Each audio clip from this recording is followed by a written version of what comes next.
Satu minggu semenjak kembali erupsi di hari Selasa lalu, Gunung Agung di Kabupaten Karangasem akhirnya meletus dan kini PVMBG menaikkan status menjadi level awas.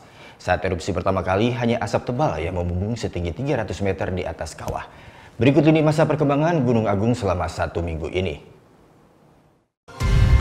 Selasa 21 November 2017, letusan Gunung Agung terjadi sekitar pukul 17:05 waktu Indonesia Tengah.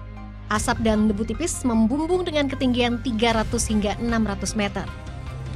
Letusan yang terjadi berjenis freatik tidak berhubungan dengan magma sehingga tidak mengeluarkan material. Saat itu Gunung Agung masih berstatus siaga level 3. Usai erupsi Selasa sore, Rabu pagi aktivitas vulkanik Gunung Agung berangsur turun. Kawah Gunung Agung saat itu hanya mengeluarkan asap putih tipis didominasi uap air yang keluar hingga 700 meter di atas kawah. Setelah sempat tenang, Sabtu malam Gunung Agung kembali erupsi. Kala itu sinar api sempat mencuat dari mulut kawah. Asap pekat berwarna abu kehitaman membumbung tinggi 1.500 meter dari puncak kawah Gunung Agung.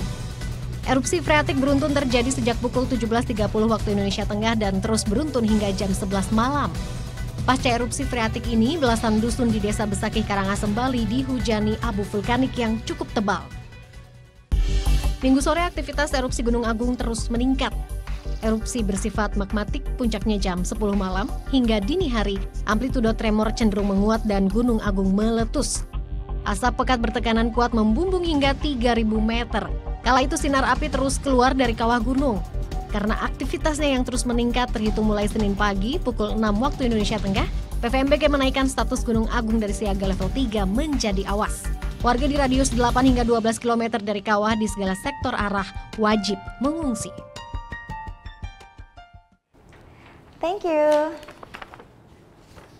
Udah selesai nonton beritanya? Jangan pergi dulu dong. Subscribe dulu dan nonton tayangan lainnya di sini. Subscribe, nonton lagi.